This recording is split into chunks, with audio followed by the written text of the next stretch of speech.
morning, everybody. Thank you for coming in. I'm under the impression that the weather's gonna break, right? That it's gonna start to warm up a little bit, which would be really, really cool.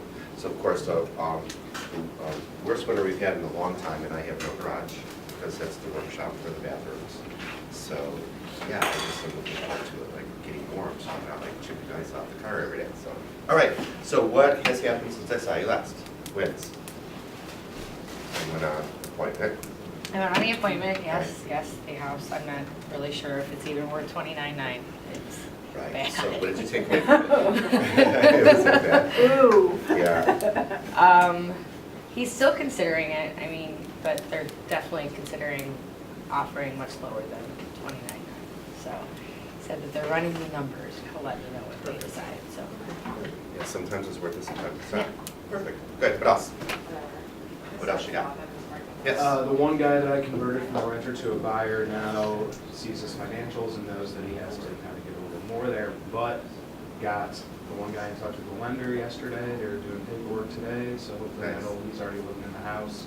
Good. So hopefully it'll be an easy transition. Got it into action, love it, fantastic, good. Anything else? Sold the house that I've had on the market for a while. Pretty sure I did. Yeah, so tell them that story that we talked about on the way out. So this is, it's gonna end up being a short sale because they ended up having to sell it for a little bit less. So we had it on the market for $360 and have dropped it down to $269.9. So it's just a matter of the house wasn't maintained. I knew it needed updates, but they wouldn't clean it, so, and I couldn't convince them. I even offered to help them to get it cleaned. We actually got a new roof on it. That's the one that, Yeah, when Adam was on the team, he was doing roofing, and for $1,000, they got an $8,000 roof on wow. a huge house. good. The whole neighborhood sells for $360 or better, but it's Where is just it? in North Royalton, and it's a really nice neighborhood. So I thought with $20,000 or $30,000, they could have done a lot of updating on this home and had a house that was worth that, but they, I think, and it's so true, when you go into a house that's dirty and their carpet has poop and pee all over it, people just don't even want to go in and look. So they could have saved themselves $20,000 or $30,000 if they would have just cleaned the carpets, or replaced some of it. So Yeah. I just, you can't stress that enough to some clients. So anyway, we're going through the process. I got 2 offers last night. I haven't had any offers on this house since last August. And I got 2 offers last night. Yeah, Just got the just. Well, maybe because Yeah. people see that that's a deal, they're like, okay, then we'll just put the Well, extra you know, money. they've lost $90,000 because they didn't clean. Yeah. It's crazy, wow. Yeah, I think the takeaway from that is sometimes I know our goal is to get the offers and set the price, but sometimes you gotta tell them what maybe they don't wanna hear sometimes, and like, you know, partly when you get to the presentation, your book about staging, staging's not always about somebody coming over and paying money for someone else's furniture. Staging may be, make sure the house is clean, make sure the carpet doesn't look a mess. I mean, let's be realistic. You know, I mean, I'd always tell you what you want to hear, but to be honest with you, if that carpet's dirty, you're going to deter people. They're going to walk in, they're going to walk right out. I mean, sometimes you got to tell people the truth. Just don't Believe do that me. till after you have the listing contract. Well, Don't. if you get the not contract get before it. they moved out and they've told you they're gonna clean it, they didn't even get all their food out of the cabinets. I mean, it's crazy. Yeah, you So, almost question whether or not they really are that interested in selling the house and making money off of it, because there's just no incentive. there wasn't. So you kind of have to find out how does that show up? So like, if they're not really that worried about getting it ready, to get it clean, to get it sold, then they may not be so concerned about making top dollar off of it. They may just want to get rid of it, which can be a really tricky thing. So when a price drops that low in a neighborhood like that, then you've got your people that are like, I'm not afraid to get my fingers dirty, like, I'll do it. I'll rip that carpet out, I'll take that wallpaper down. If it means in the end I'm gonna end up amongst all of these people, which I may or may not have seen myself in that class or that neighborhood, or that limiting belief about what they think they can live in. So going into a property like that, so let's do a flip. So this was Marcia's listing. So if you were bringing a buyer into that, that's what you would be telling people. You would be saying like, you get to live in a 300+ neighborhood for 200 something by just doing some cosmetic work and cleaning it up, because they clearly would, yes. So if it's selling for 90,000 less, how much is that affecting the value of the homes around it? It is. It is. It is. Yep. There's a couple things that will save that. One, when people see that, then their housing market, their values go down. Chances are whoever's purchasing the house is going to go in and clean and update and do all those things, and now, so they're gonna bring the property value up. So it's kind of sitting somewhere in the middle.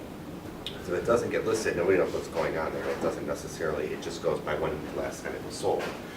If somebody comes in and updates it, with any luck, they can update it and then do a refi, because now the house is worth all this money because they put all these improvements in it, and they want to get rid of their PMI and get a better interest rate. When it goes into the refi pool, then that slowly starts to chip everything back up. Can I Yes, say something? sure. That's one of the big things about, okay, say your house is the nice one on the block, and that one just sold a couple houses down, okay? This is where, as a community, and what we do with our appraisal process, we put it right on there, because that's, like I was showing Dave, when you do a CMA, you should be pulling up the pictures of the other places that sold and looking at them. That's And a then- true comparison when you Right, say and then comparative. Right, and then what I do on that, like I see a house, it's like, I see the pictures and it's like, oh, wow, that Pull it made out, a that's ton not- of work. I write it right on my, like, agent pool that I'm keeping for myself. That way I know, that when I'm doing my, when I have it sold and I'm doing that appraisal packet, if I'm putting that in there, or I'm gonna put it in there, I'm gonna add on there, this house needed like everything, whatever. That way when the appraiser's not pulling that up and saying, look, this one, it only sold, you're telling them, without verbally telling them, you're putting it in that packet that he sees it. Because appraisers aren't gonna do that. Appraisers are not gonna look through the properties and know, because then you're gonna get your value. But that's, if those aren't listed with the dream team, then they may not appraise. Right. I've also gone to the point of pointing out to the appraiser that that house was a short sale or a foreclosure, that they Correct. shouldn't even put it in the mix of CMAs or Absolutely, comparables. yep. So there was probably a little bit over a year ago, two of my very good friends that you all know near and dear were interested in moving into my neighborhood. And there was a handful of houses that had sold way below value. So this particular home that we were looking at was priced this way, and really because of the comparables and whatever had occurred in the neighborhood was significantly lower. Not one, not two, but three of those all went below value. Now, we live there, and we're not moving. So for us, we're thinking, oh my gosh, we're going down, like we're sinking, like we can see it, you know? All three or four of those houses that sold under value all did exactly what I said. They came in, they gutted them, they're nicer than ours by far, their square footage went way up, and all three of the four did a refi, and it boosted our property values back up. So now we have somebody coming out to reevaluate ours, because we just did a refi, and our PMI is dropping off. So it can happen, depending upon where you are. You also want to keep that in your back pocket when you're either making offers or selling about how you're going to affect the market. That can be an objection handler. You understand how that works? So if somebody is like, oh, I'm just going to get rid of this, and I'm not going to clean it up, you know, you may want to put in your dialogue amongst other things, you got to be kind to your neighbors. Do you want this to sell for a win-win for everybody? You know, because once you're gone, like if this goes really low, they're decreasing their property value. Or vice versa. You're coming in, you're purchasing this home. If you feel like you're overpaying for it, you would be blazing the trail for the comparables. So now you're buying the house maybe a little bit above value if you're like at a stalemate for like $5,000 or $10,000. And like, yeah, I know that it seems like it's a little bit above there, but then you just increased all the property value of your house, of the houses around you. So when all of those people start to sell, because you're obviously buying it and staying there, your property values are going up. So you can actually start that synergy if you can find it in your heart to spend a little bit more on this property, then, you know, in a market that's trending upwards, and there's no guarantee, and you know never ever to do that. I guarantee you that in 10 years, this house is gonna be worth, you don't know that. Nobody has a crystal ball. But you can kind of say this neighborhood is trending upward, it looks like the economy is what is good. You know, this extra couple $1,000s that you're kind of haggling over, you may end up reaping the benefit from it later because you're in a neighborhood of houses that are higher priced. Does that make sense? Any questions about that? Nothing? Okay. All right, so I have a huge objection handler that I want to, that seems to keep coming up among the team. People getting themselves into contracts and then they decide they want out for no apparent reason. Has anybody experienced this yet? And everybody laughs all together. So how do you handle it? How do you handle it? I want to know how you handle it. So you've got somebody that comes up and says, I'm a first-time home buyer and I just can't do it. What do you do with that? Number one, stay calm. Don't you react to Don't their you? acting. Because a lot of realtors are like, oh, okay, I understand, oh, okay. You know, and let them out of it. Well, that's not how to react.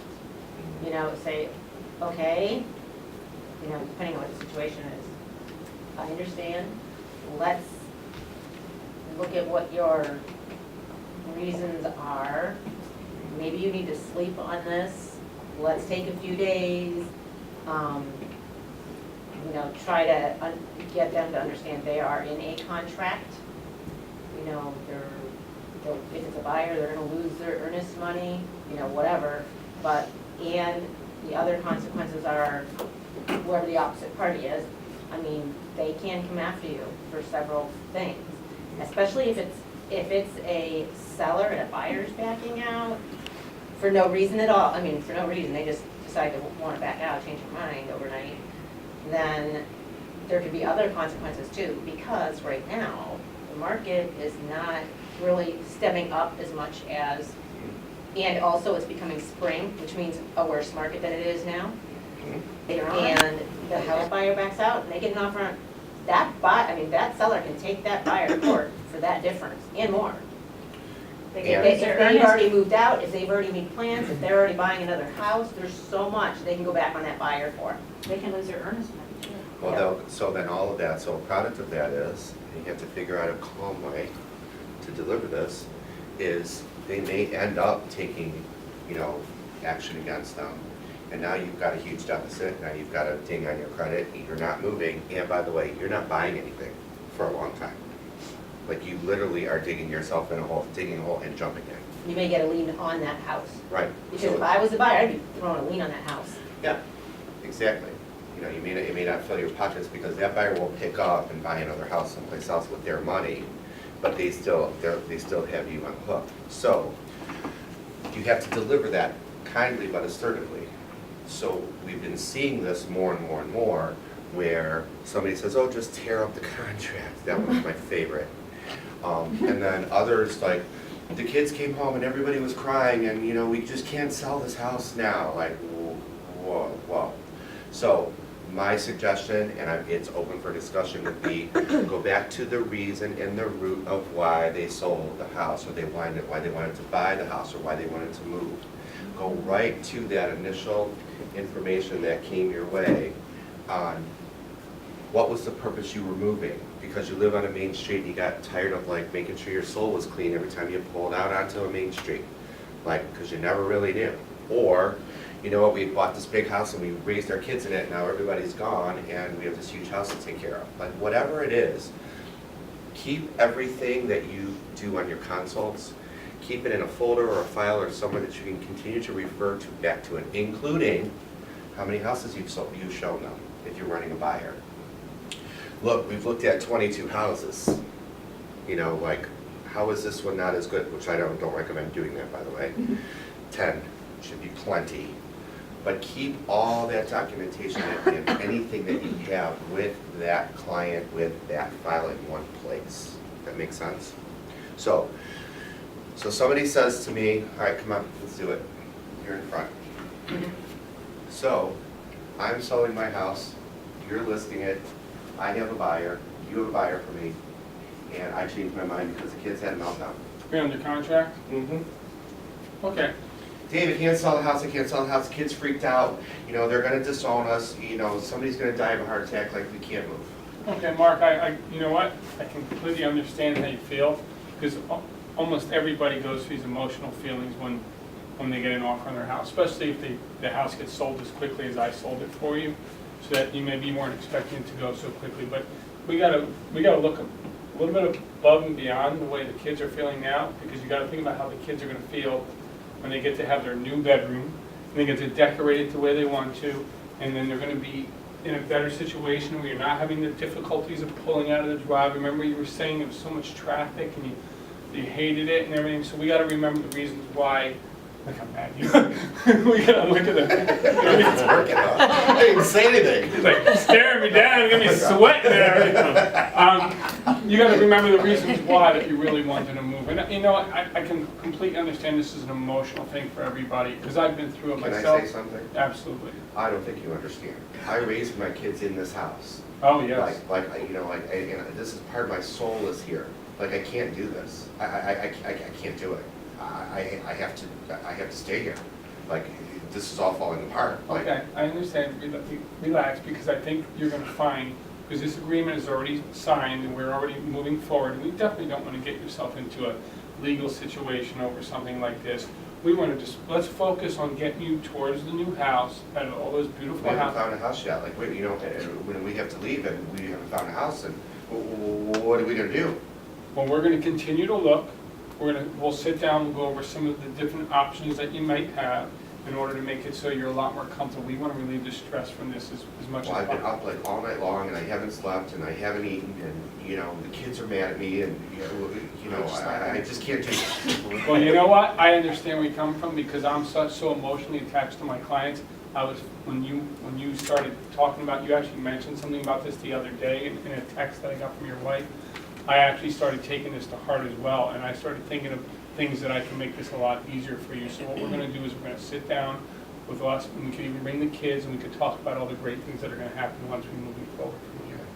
Perfect. Wow, that was good. That's good. Well done, well done. You should have. So, I think. No, I didn't. All right. He's including the- Yeah, no, I know, I purposely did it because I knew he could take it.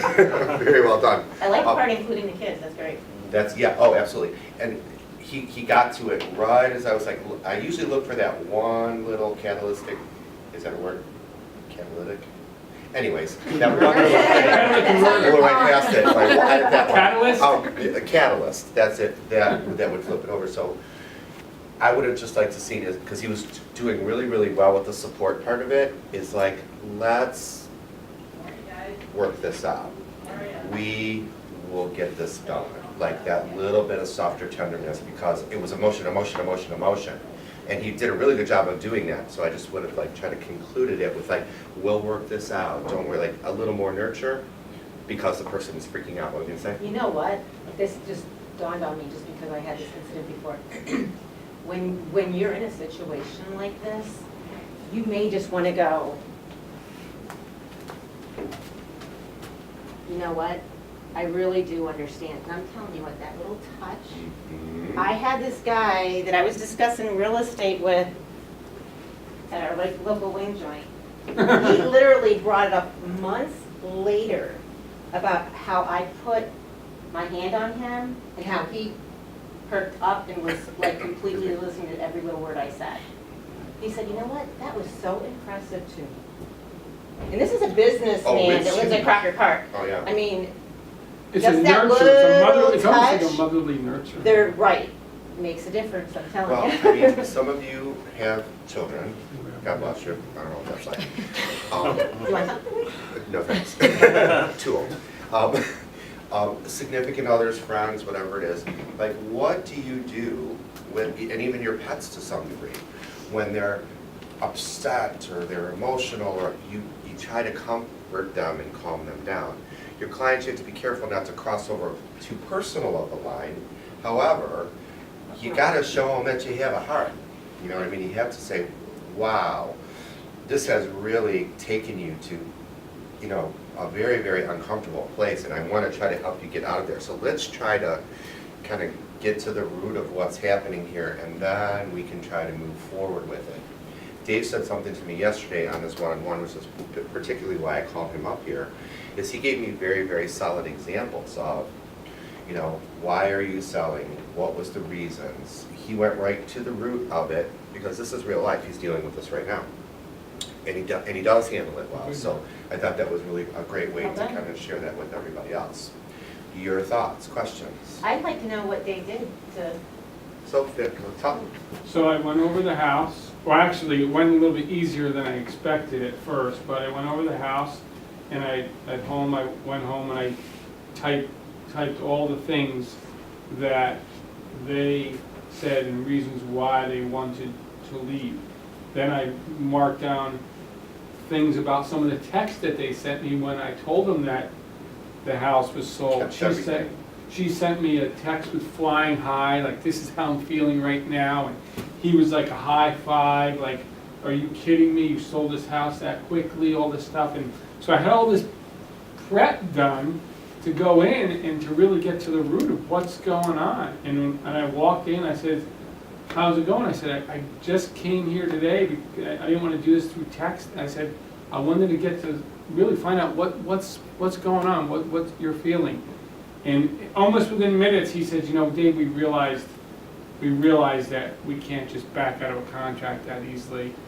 And when we started talking, even when he said that, she was like, you can see she was teary-eyed, and I said, she's talking about how she raised her kids in the house and stuff, and he said to me, I didn't realize it because I come in and I go to work every day and I leave, but she's here all the time with the kids, and I never realized the emotion. And I says, I completely understand how you feel. I said, this is so emotional.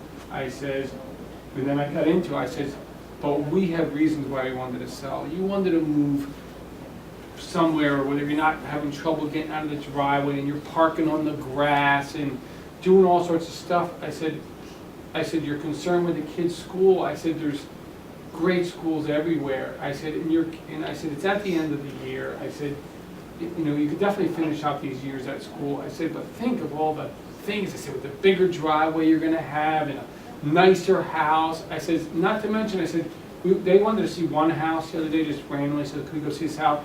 I said, you want to look at a house that was worse, like $40,000, $50,000 less than what you're trying to buy. I said, your whole family must have been in a complete panic, thinking, oh my It God. looks like you're like, I'm leaving this Nice house thing to and going to this. something more. So we talked about that, and I said, I'll be honest with you, and I said what I said up here. I said, I went home that night when your wife was texting me, and I'm like up in the middle of the night not sleeping. He's like, oh my God, I'm so sorry. I said, I feel that way because I care about my clients, and I said, and it becomes personal with Tell me. them, before you forget, tell them about some of the greatest people in the world have to take that step, and it's always uncomfortable. Oh, yeah, so I That forgot was, about that was perfect. I Go forgot ahead. about it. Sorry. I said, you think know, about all these famous people that like had to go through something in their life and they were either had no money in their bank. We'll use Sylvester Stallone, he had $99 in the bank when he made Rocky. Like when you just take that step, and sometimes you just gotta, you know, I don't want to say it nicely, you just gotta put it out there.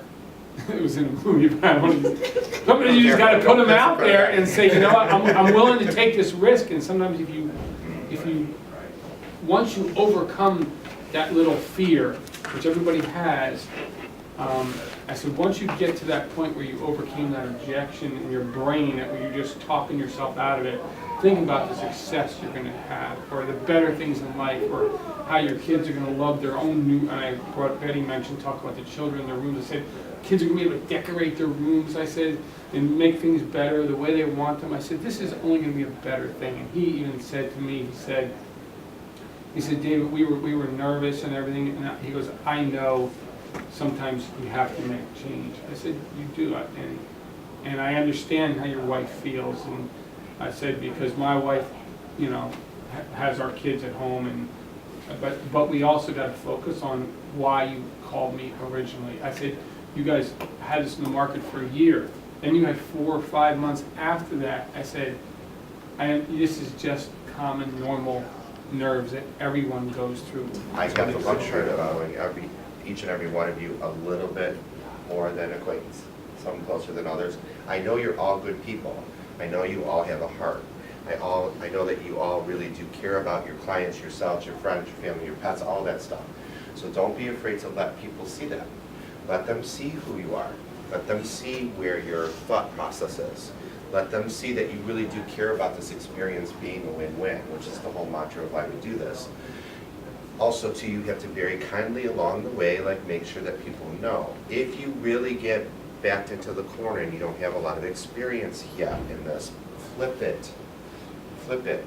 Like, what if they were like jumping up and down, you know, this young family that's moving out of an apartment, they're finally living that dream of having their first home, and now all of a sudden, we're just yanking the rug out from under them and saying, yeah, no, they've got pre-approval, they've got money from family, like everybody's getting excited, like, this is why contracts protect us, not restrict us, they protect us.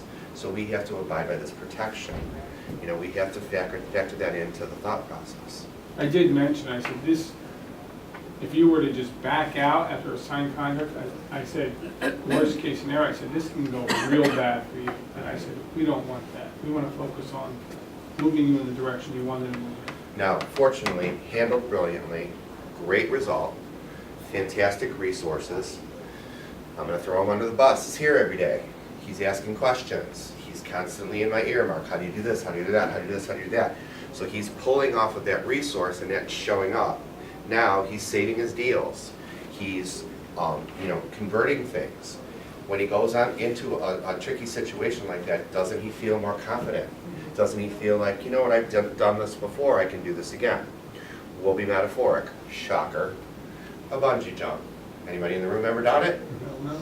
It's on my list. Yeah, okay. So, tell me about that experience when you were standing there right before you jumped. I thought I couldn't do it. Mhm. After, I was so excited to do it, and then I got up there and I was like, I don't know if I can do this. Mhm. So I just had to, like, I'm up here, everybody's waiting for me, so I gotta do it. Okay, so Mike that, Boucher. so that. I would've turned so- around. there's like relentless fear, like fear like you can't even imagine. So, as you were jumping, what did you experience? Oh my God, it was awesome. Right. Yeah. Once you were done doing it, what was your first thought? Wouldn't do it again. Yeah. I wanna do it again. Yeah. Okay, so that is like an extreme example. I shook all the way to the bottom, and then when I bounced back up, then I was like, that was a rush.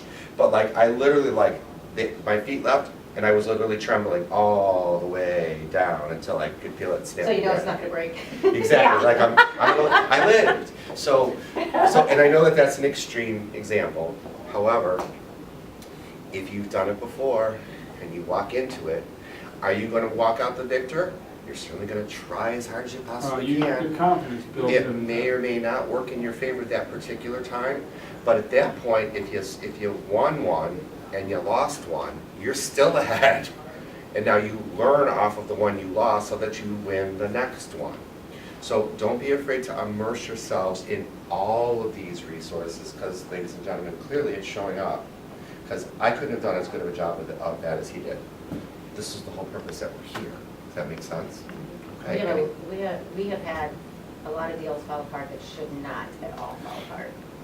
If it's Yes. not something major in a home inspection, it should not be falling apart. Your job is to hold the deal together and/or represent your client, and not necessarily in that order. Hold it together. If you get a wild co-broke on the other side, like, remind them, facilitator, not decision maker. Your job is to represent your client. Your client gives you the information. You don't put your view in negotiation for your client. You always check in with your client. You are working for them. And you have to do those two things. And remind them that it is our job as a co-broke to hold the deal together. That's how the industry works. So those things are most important. What you do with your clients is to educate, inform on the real estate market, because it is a market. Make sure you constantly use that word. Markets are fluctual, so there's going to be variables. You have to use that word. When you're selling a house, it's a house. When you're buying a house, it's a home. A little emotional. Okay? Anything else? I was gonna Yes. say, that's probably something, the outcome to massage the whole way through it. Because I mean, the buyer's remorse, cognitive dissonance after any big decision, Mhm. whether it shows up or not, is probably there for Yep. the people. I love it. So to just, I guess, always keep that in mind, I guess. And don't be afraid to double back on that before I let you guys go. Once you cross that finish line or achieve that goal, remind them. See, I told you it was gonna be okay. I'm so glad that we got here. Like, this is gonna be so much better. I'm so happy that this worked out. That's almost more important than the rest of it. You know, it's almost more important to go, now I'm gonna carry you around on my shoulders with a crown on your head because you won. You got out of your old house. Why are you smiling back there? Yeah, I guess you know that all too well. Now look at what we accomplished together. And you've gotta you gotta factor that into it, because like, where's the reward? If you win a medal at the Olympics, but you don't go to the medal ceremony, hello, that's the whole thing. Like, hang the medal, you know what I mean? So make sure you do that. So that's good. All right, good. That was really good. We're done. So thank you guys.